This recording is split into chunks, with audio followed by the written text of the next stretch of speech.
We begin tonight with new legislation from the Ford government aimed at speeding up permits for mining projects. The government says it's about unleashing up to $1 trillion worth of economic potential in Ontario's north. And the Premier says it'll help the province position itself in the ongoing trade war with the United States.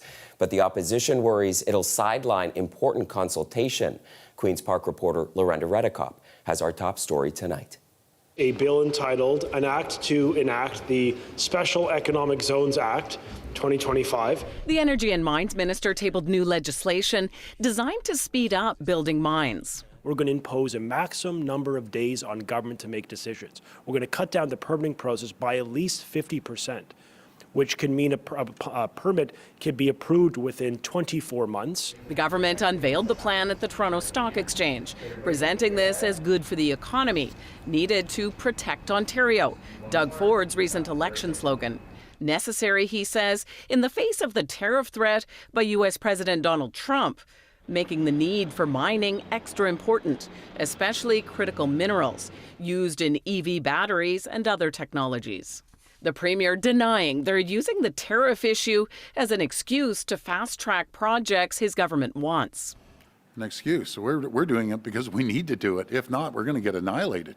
Ford says the remote Ring of Fire region is one area where approvals will be sped up, telling reporters he doesn't think it will take 10 more years for mining to happen there. We have upwards to $1 trillion in the Ring of Fire, and we aren't sitting around for the next 20, 30 years to get that out. That region is located around 500 kilometers from Thunder Bay. The population there almost exclusively Indigenous. The government promising it will consult with First Nations involved. An NDP MPP from the north, who's also Indigenous, is skeptical. The current approach when we talk about duty to consult from this government, they do the bare minimum. And that's not good enough. One Indigenous leader saying people need to be fully consulted, and from the start. There's grave concern that we could be seeing issues related to blockades, more litigation from First Nations on the part of companies and government. The Premier saying he expects First Nations that don't initially get on board will be convinced. All the other First Nations are going to look over and say, boy, they're prospering. You know, they have electricity while we're still on diesel. They have ability to bring health care. The government says it'll speed up mining projects by designating some areas as special economic zones that could also be used to approve a pipeline or Ford's campaign promise, a tunnel under Highway 401. Lorenda Redekop, CBC News, Toronto. All right, so those special economic zones are part of Ford's plan to shore up Ontario's economy. That was the big issue this first week of the spring session at Queen's Park. But there was a return to some other important issues as well, including the mega spa at Ontario Place and the Greenbelt scandal. We'll get into all of it now with Provincial Affairs reporter Sean Jeffords. And Sean, let's get back to that new legislation that Lorenda was reporting to accelerate the approvals process. It's not just for mines, as she was hinting. What else could be fast-tracked by this? That's right, Chris. I mean, Lorenda touched on the idea that this could be used to fast-track the tunnel, but opposition critics are also suggesting that they're watching a very specific piece of this legislation that has to do with a landfill in southwestern Ontario, the York 1 landfill, which is located outside of Dresden, Ontario. It's a small town of about 2,500 people.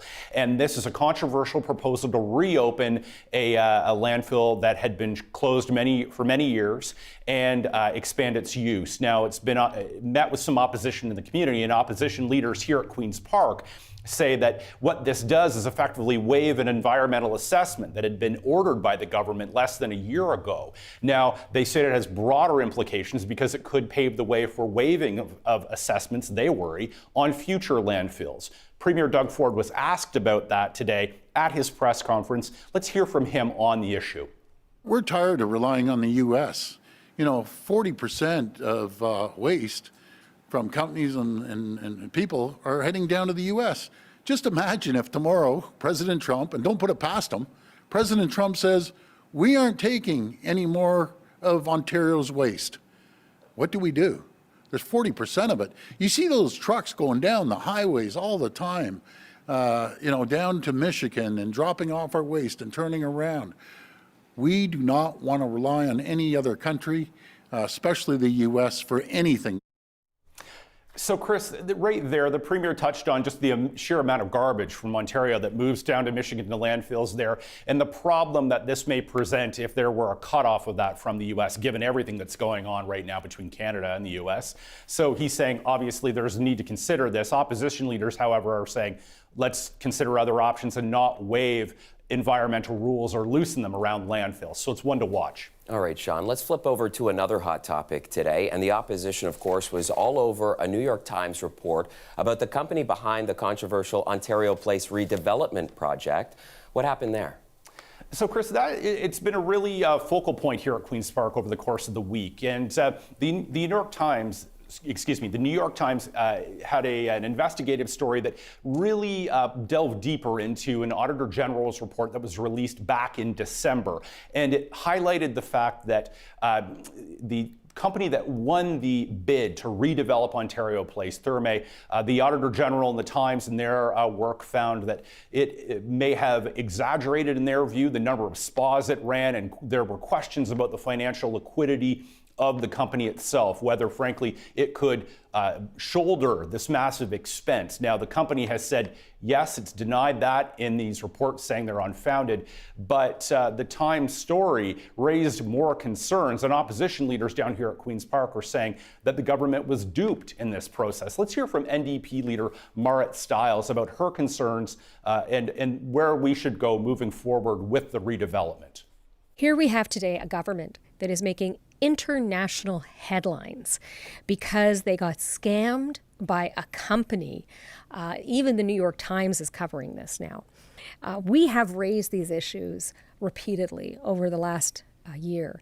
And in fact, I said just a few months ago to the Minister of Infrastructure, this company couldn't even afford a condo on the waterfront in Toronto, let alone prime real estate. So, Chris, the NDP say they want a further investigation into this and are calling on the government to end the deal. Premier Doug Ford initially said yesterday that he was going to look into these allegations. He came back today and told reporters he is satisfied with everything that was done, the due diligence that was done by Infrastructure Ontario, and he's prepared to push ahead with everything now. All right, Sean, and any of these stories, frankly, are so big, could have been our top story of the day, but I have one more for you, and that's the Greenbelt scandal, also making news again today, as the province's Integrity Commissioner released a new ruling. Walk us through what we learned about that today. Yeah, this is a really interesting one, too, as well, Chris. I mean, you'll recall back in 2023, the Greenbelt scandal really blew up. Integrity Commissioner J. David Wake issued a scathing report about the government's activities there and the activities of some lobbyists. One he dubbed Mr. X. Now, subsequently, we understood Mr. X had been conducting some lobbying on behalf of clients to get land removed from the Greenbelt so it could be developed. And he was then, I guess there were allegations raised about perhaps this lobbying was done illegally. Now, David Wake has come back today and identified Mr. X. CBC also has identified Mr. X as John Mutton, the former mayor of Clarington. And in a ruling today, the Integrity Commissioner said Mr. Mutton will be banned from lobbying for 2 years because of illegal lobbying that was conducted during the course of this Greenbelt issue. And we reached out to Mr. Mutton for comment. He did not respond. But Chris, obviously, this issue still, the Greenbelt scandal itself, still really reverberating down here at Queen's Park, even over a year later. Yeah, one issue of many. Sean, I hope you get some rest this long weekend. Thank you so much for joining us tonight. Thanks, Sean Chris. Jeffords, our provincial affairs reporter. Now turning to a series of developing stories this evening. Toronto police identifying the victims of Tuesday's fatal shooting in Riverdale. 18-year-old Quentin Kaza and 20-year-old Jeremy McNeil, both from Toronto, are the city's 9th and 10th homicides of this year. Police are asking anybody with information to contact them. In the city's West End, a 24-year-old man is dead after a fiery crash on the lakeshore last night. A Hyundai Veloster was traveling at a high rate of speed eastbound on Lakeshore Boulevard West of Colburn Lodge Road. At one point, it hit a curb, then it hit a hydro pole and suffered quite a dramatic damage to the vehicle. Toronto Fire put out the flames quickly enough, but it took 40 minutes to get the trapped driver out of the vehicle, and he was rushed to hospital with critical injuries, and police say he died today. And in Caledon, another fire involving a tow truck. This latest incident happened around 4 this morning on a residential street in Caledon. Peel police are still investigating 3 separate tow truck fires in nearby Brampton earlier this week. There have been numerous reports of fires and shootings in the GTA involving the tow truck industry. Police say it is believed to be part of an ongoing tow truck turf war. And in Durham, police say a body was found this morning in Whitby in a burning stretch limo. It was found just before 9 a.m. on Consumers Drive near Brock Street in Whitby, and police say fire crews found the body in the back portion of the limo, and it's now being treated as a sudden death investigation. Now, so far, it has not been deemed suspicious, but officers are saying there is no ongoing threat to public safety. The coroner and the Ontario Fire Marshal were both called to the scene. Local manufacturers affected by U.S. tariffs might be getting a bit of relief. Today, Mayor Olivia Chow announced new tax deferrals for industrial property owners to protect local jobs. But as Nama Weingarten reports, some doubt this will only benefit those who need it. Plastic Plus has been running in Jason Fabish's family for 45 years, manufacturing glasses, frames, and lenses. But ever since the threat of American tariffs kicked in, so did uncertainty. This is uncharted territories. We've never seen anything like this. And what's bothering me the most about this situation is it seems as like the goalpost keeps moving. But now he could have some extra financial breathing room. Speaking at his facility, Mayor Olivia Chow announced a tax deferral for industrial property owners. This program will give businesses more flexibility. It will help with cash flow, and it will provide some immediate relief. Some of the equipment we have here. They'll be able to put off this year's tax payments from June to the end of November without late fees or interest.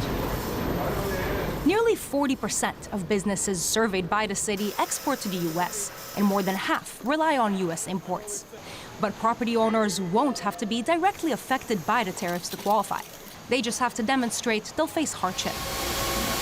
That's the case for Plastic Plus. Consumer sentiment is down. People are selling less pairs of glasses, which means we're getting less business. As a result, we're hiring less people, which in turn is bad for this economy. But Moshe Lander, who teaches economics at Concordia University, says the criteria is too broad. Adding people might trick the system. If I'm a local Starbucks owner, then I'm going to say I got caught up in this too. And the reason being is that every one of those plants that doesn't have people going to work now would have been stopping off at my Starbucks on the way to work to pick up a latte. And now that they're not showing up, I have to cancel shifts. My sales are down, so I deserve a property tax break too. Prove that I'm wrong. But some in the industry would disagree, saying the application just means unnecessary red tape for businesses who need help. At the end of those 6 months, they have to pay the full amount. So I would say introducing any sorts of verification, making sure, are you a business who qualifies or not? I don't think that's appropriate here. He'd rather see more long-term relief in property taxes. The tariff environment. A sentiment shared by Lino Dinnis from Heidelberg Materials, a global company that manufactures cement and concrete in the city. I think the tax deferral sentiment is definitely accepted, and it's definitely needed in terms of managing our cash flow. However, it's only a deferral. The city predicts roughly 200 property owners will apply to the program. Nama Weingarten, CBC News, Toronto.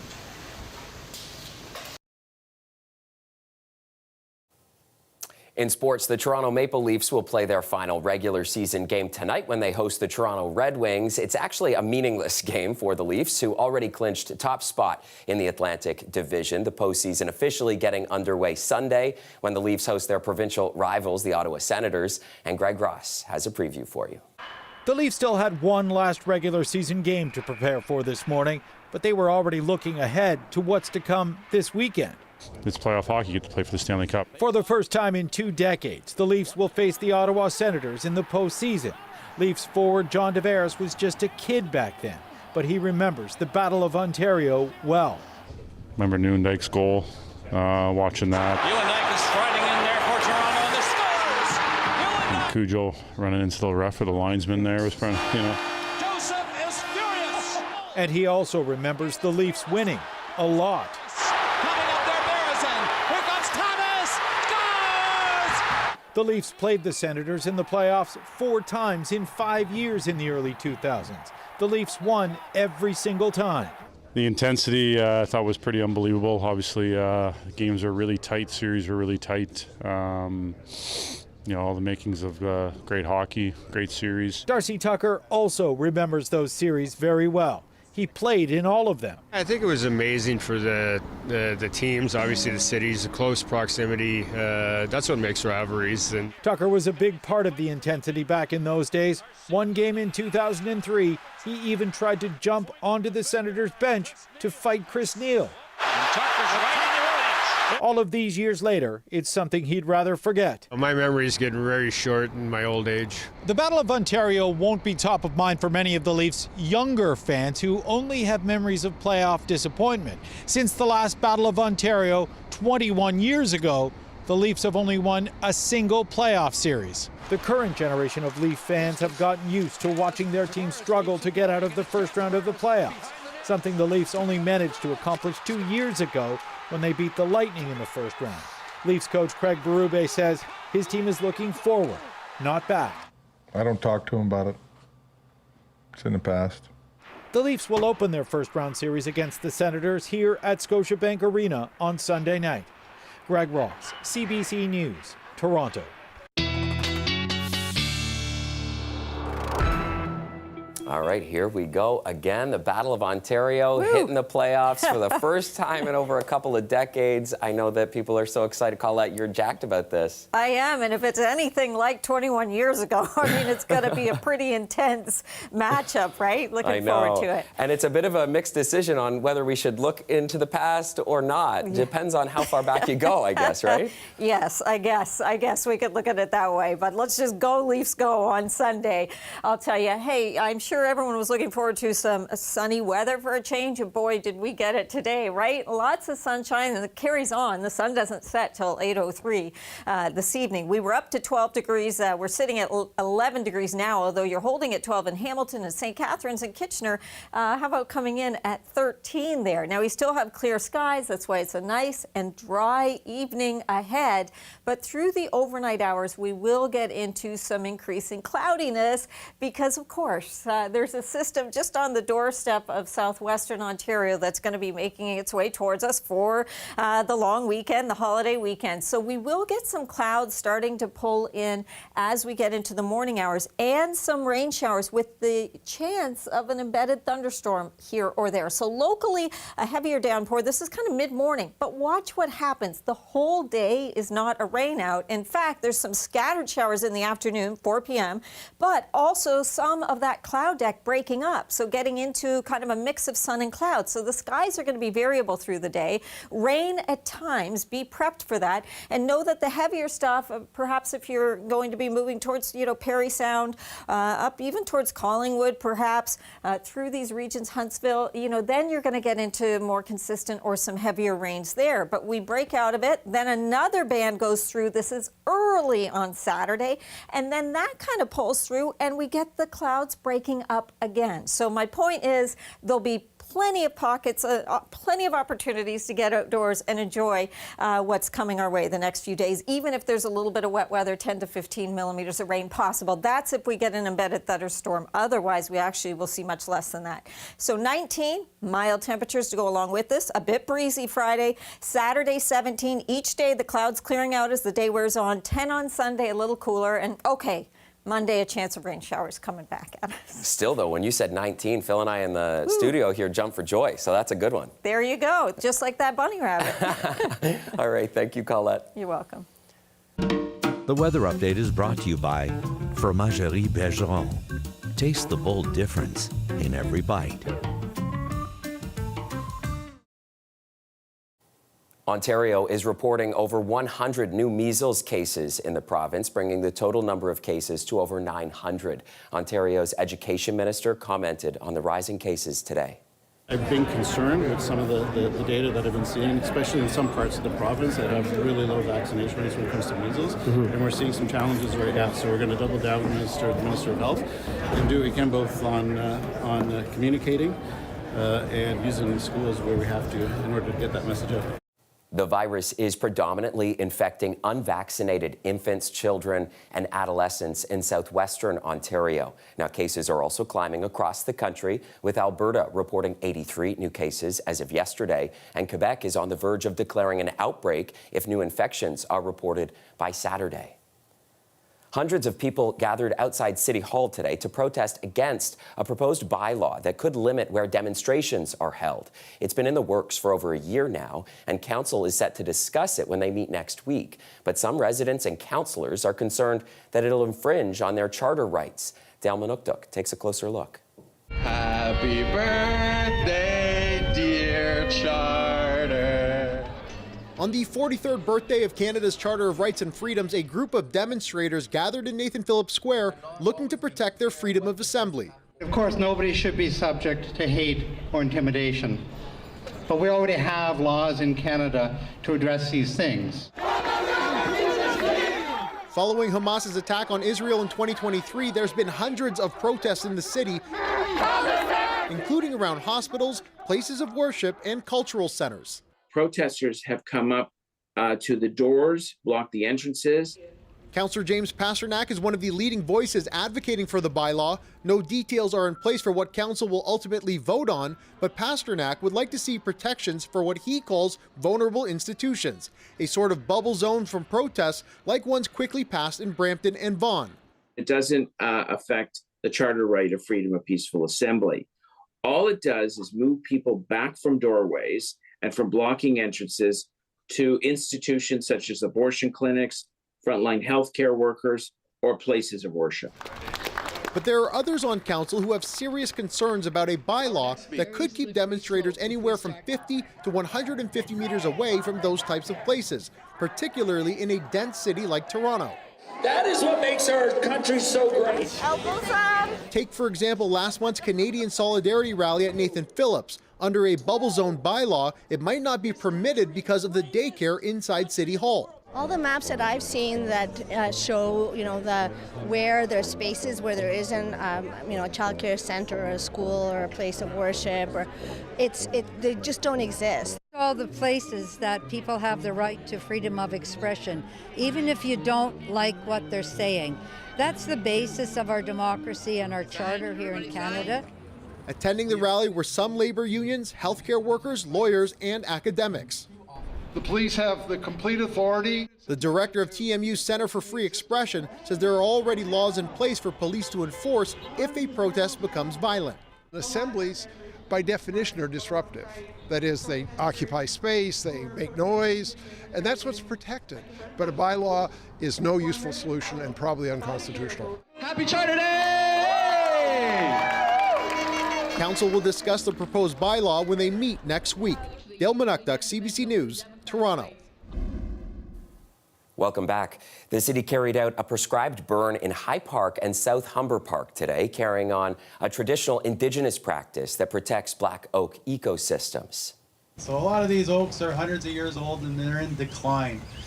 And for a long time there was no replacement of those oaks because the park just turned into a park space. There was no room for, everything was so trampled and manicured, there was no regen of these oaks. So through naturalization and fire and opening up and creating the right proportion of sunlight and shade, we're getting a lot of oak regen.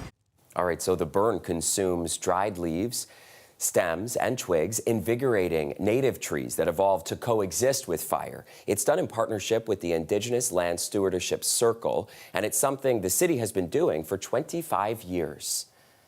A Toronto Island author is celebrating the release of her new book. Let's Go Darby is based on a true story about a boy in the 1800s who's disabled and makes a harrowing journey to sick kids for a surgery. Linda Rosenbaum says her aim is to advocate for the inclusion of children with illnesses and disabilities in literature, and comes as Sick Kids marks 150 years.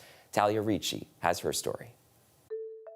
It's based on a true story of a young boy from Uxbridge, Ontario, 10-year-old. In the history book that I read about him, it says he was crippled, a term that we don't really use these days. So I gave him clubfoot, which was a common reason for people being crippled. He was desperate for an operation because usually clubfoot is fixed before you're 10 years old, but in his case that hadn't happened. So he took a dog sled from Uxbridge to Toronto and landed on the doorstep of sick kids begging for an operation. Well, Uxbridge is 65 kilometers away. It was wintertime. He went all by himself, and it was such a courageous, brave thing to do. Clearly, he was desperate and determined, and I thought this is a great story, and I wanted to write about it. How long was the process from being inspired by this story to finally having your book out in the public? So it's historical fiction, and you've got to get everything right of the period that you're writing about. So I spent virtually 6 months at the archives at Sick Kids, trying to get all the background. You know, you need to know what the kids had for breakfast, you know, which was beef tea and boiled tongue half the time, along with their porridge. You need to know how many beds were lined up in a ward, or what the nurses' uniforms were like, what the kids did during the days, because they weren't on their phones or, you know, they weren't gaming. So you have to really do a lot of research to get it right. And I wanted half of the book to take place on Toronto Island at the lakeside home, because he was 7 months at the hospital. He came in February, and that meant he would have spent his summer there. And why do you think it's important that we have stories like this that highlight the lives of kids with disabilities? So I think in children's literature in general, these kind of kids are sidelined or absent altogether. And though they do have illnesses or disabilities, they're still just kids going through the same things every other kid's going through, trying to juggle with friendships and relationships, getting along with their parents and their siblings. Representation of like all races, religions, and kids and adults of all abilities is just so critical growing up for them to see themselves in print and in those books. With DEI being like kind of slashed south of the border, it's just so upsetting. And I think it's really important that people are thinking about our children, and that our children are seeing themselves out in the world and can visualize their future in all kinds of roles and plays and be included. So what do you hope people think about or talk about or feel after they've read your book? I think just to realize how lucky we are. Number one, you don't have to pay for hospital care in Canada, so we're really lucky. And how far we've come. There were 24 kids in a ward in a bed then, and visiting hours with parents was once a week for 2 hours. And you know, now parents can sleep in the rooms with kids, and they have their own rooms. We've come a long way, and that's really nice. I think it's one of the few, if not only, middle grade reading book where all the characters are either ill or have a disability, and it takes place in a hospital. So I think a lot of kids who are ill or have disabilities will relate to it. But I think it's a much broader audience because it's just a great story. And what I'm finding is that adults are really enjoying it because there's so much Toronto history in it. And people are fascinated about what Sick Kids, you know, how they treated things, what it looked like. I think it's going to have a broad audience. Hey, welcome back. It is one of the most important nights for any Canadian federal election, the English language debate among the main federal party leaders. And the action starts in less than a half hour now and follows last night's French face-off. Julia Wong has the takeaways from last night and what's at stake for tonight. Bonjour, ça va? Hours before taking the debate stage, NDP leader Jagmeet Singh made the rounds at a Montreal market, talking with shoppers. We got dental care and pharmacare done. And making sure to buy Canadian. First of all, these are made in Quebec, so that's good. Conservative leader Pierre Poilievre and Bloc Québécois leader Yves-François Blanchet opted for a more low-key day, doing debate prep. Stopping by a Montreal institution for smoked meat, Liberal leader Mark Carney posed for photos, signed autographs, and chimed in on the Debates Commission, which organizes the leaders' debates. I think there's value in the having an independent body that sets the rules for the debate and prosecutes them. I think some of the decisions I'm sure will be called into question, but I don't think it's for the political leaders to be making those determinations. The commission facing controversy after it kicked the Green Party out of the debate last minute for not running enough candidates. Treya Humphrey with Rebel News. It's also under the microscope because far-right media dominated questions at a post-debate news conference. Well, yesterday, Rebel News was allowed by the commission. All that top of mind for the Greens as it released its campaign platform. Its co-leader is calling for major changes. I think that the only reasonable and honorable thing for the commission to do would be to resign. Regardless, it's full steam ahead for the debate, and viewers can expect a fulsome discussion, says the moderator. We will have more in-depth conversation tonight. We'll let it play out. And I'm going to feel no obligation to cut people off after 10 seconds before they get a chance to make their points. We're going to let it breathe a bit. After the debate, the pace will start to pick up for all parties. Advance voting across the country starts this Friday. Julia Wong, CBC News, Ottawa. Now, while we stand by for the English debate, let's again return to the substance of last night's French debate. CBC's fact-checking team watched closely, and here's Jonathan Gatehouse with what stood out. There were a lot of figures being thrown around during this debate, and one that may have made viewers sit up and take notice was about Canada's future population. Here's what Pierre Poilievre had to say. And I also have to say that I reject the Century Initiative, which is a Liberal policy to balloon Canada's population to 100 million people. That's extreme. So, do the Liberals have a plan to increase Canada's population to 100 million? The short answer is no. That number comes from a 2019 report from a nonprofit group called the Century Initiative, who are arguing that Canada needs to hit the 100 million mark by the year 2100 in order to supercharge the economy. It's not a Liberal policy. Carney has attended Century Initiative events in the past, and he recently appointed the group's co-founder to his Council of Advisors on Canada-US relations. But Carney has never indicated that he supports the 100 million figure. Then there was a sharper exchange between Jagmeet Singh and Pierre Poilievre on the subject of affordable housing and the Conservative leader's record when he was in Stephen Harper's cabinet. Here's a clip. He only built 6 homes 200,000 when he was in power. Can I answer? We know the answer. Can it's I 6. answer?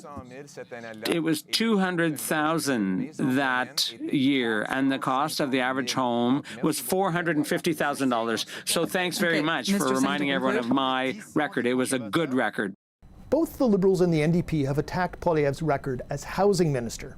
First thing, he never was. The Conservatives didn't have a named housing minister. Poilievre was Minister of Employment and Social Development, where he oversaw the Canada Mortgage and Housing Corporation.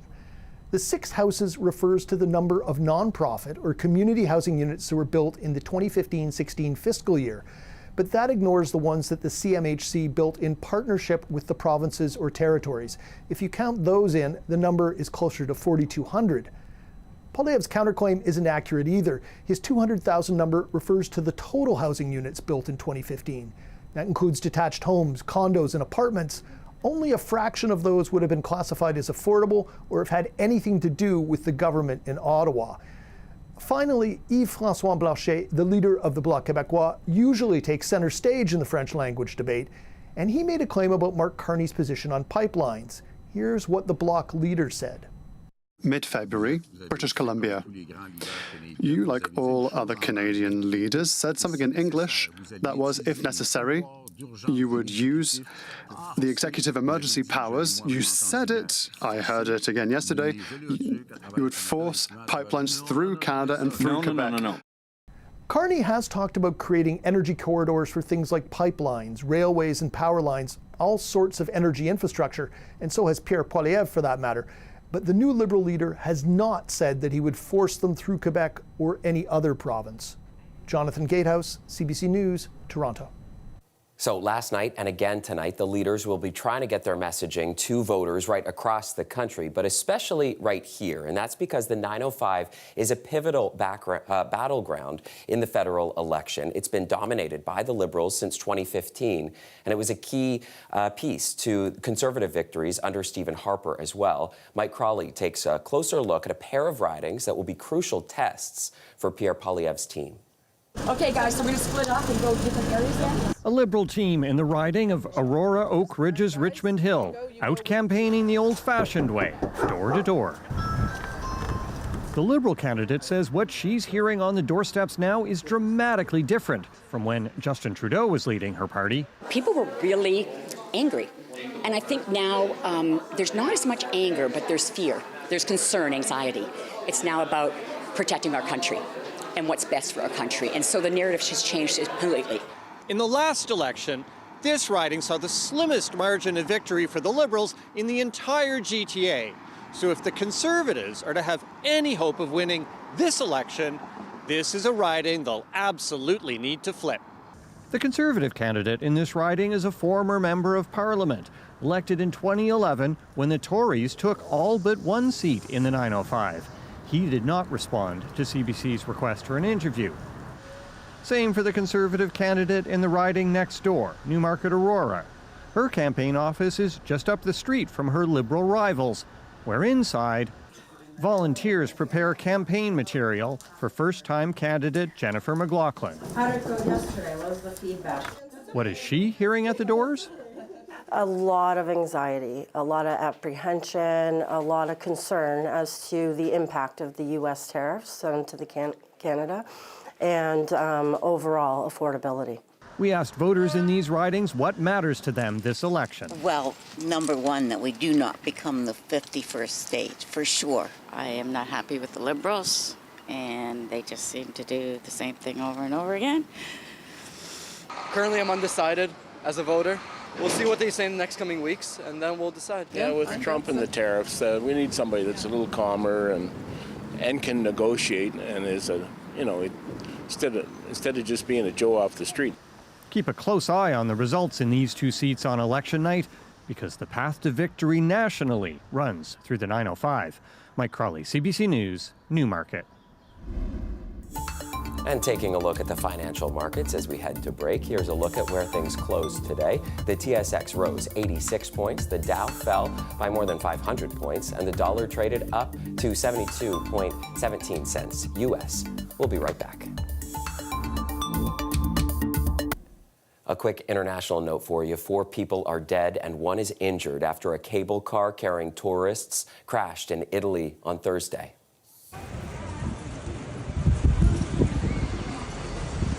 Italy's Alpine Rescue responded to the site at a mountain south of Naples. The accident was caused by a snapped cable, according to officials, and it caused a power failure, and 16 passengers were helped out of another car that was stopped midair. It happened just a week after the destination reopened for the season.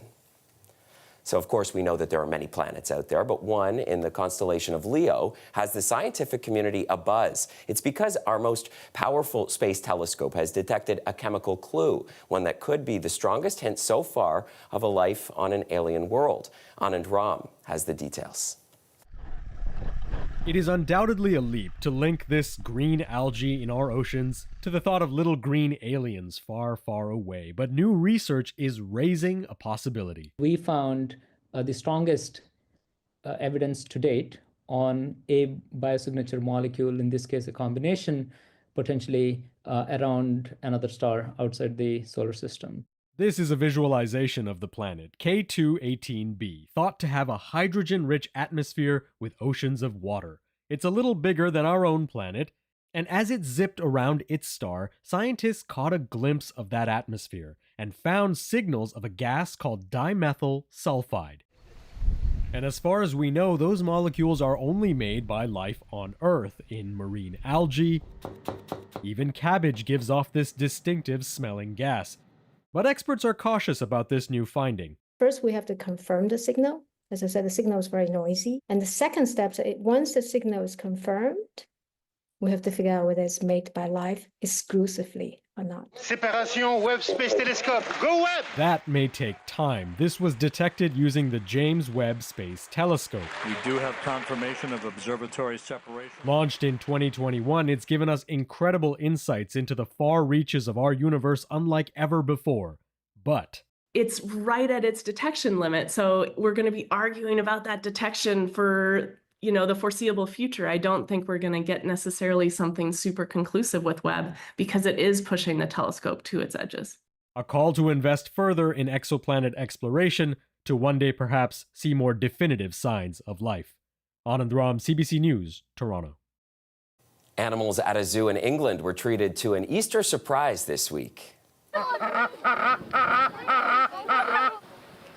Keepers decorated enclosures with props and boxes for the upcoming holiday. The ferrets were kept entertained by baskets filled with painted eggs and straw, while the penguins got small fish piled on top of Easter decorations. And the zoo is inviting visitors to take part in what they are calling a zoonormous egg hunt over the long weekend.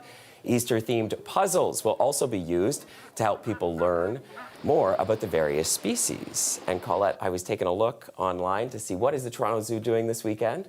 And I can tell you from Friday to Monday from 11 a.m. to 2 p.m., they're going to be able to meet the Easter Bunny right there at the zoo. And apparently also there is going to be a special magical land of Princess Guest. I don't know what that means, but exciting, especially for all the kids out there to get to the Toronto Zoo. They'll have a lot to see. Yeah, those images we were just looking at, like that brings me a lot of joy. Like yes. I know these animals probably don't observe Easter, but I love seeing that. But joy for us. Yes, exactly. So yeah, really get a kick out of that, and I hope whatever you're doing at home, you've got some plans this weekend that will bring you some joy as well. Let's see if we can do that with the weather forecast. Yeah, current temperatures, looking around, we've got double digits just about everywhere. Okay, Kingston, get on board with the program. Actually at Kingston, the airport right by the water there. So I'm sure a little inland, it feels a little bit better. 11 degrees in Toronto, though. Currently, Barrie, you guys coming in at 10.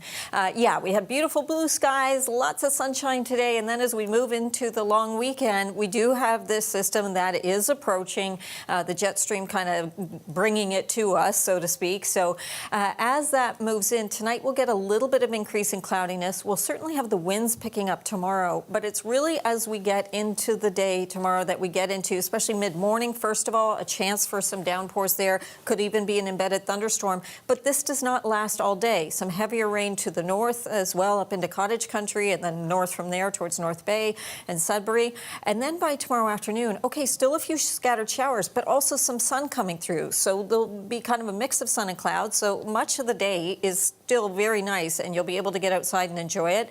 And then overnight Friday, so Saturday night, overnight Friday into Saturday morning, we get some more rain coming in, but then watch how I roll this forward, and that kind of clears out as well. So Saturday improves too. Now, in terms of the amounts, they're kind of all over the place with the models. The reason being that when we get a situation like this where you locally get some heavier amounts of thunderstorms, that's going to pop those numbers up. Otherwise, it's lesser, like 5 millimeters or less. 4 degrees overnight tonight, a mild overnight, 19 for tomorrow. Nice. We will get some of those breaks in, get some breaks on Saturday too, 17, and then a nice dry day on Easter Sunday there, Chris. All right, not too bad. And so people will want to be able to be out in the afternoon, it sounds like, in a lot of places. There'll just be kind of some scattered showers, but you can avoid that. All right. You can do it. Sounds good. Thank you, Colette. And thank you for watching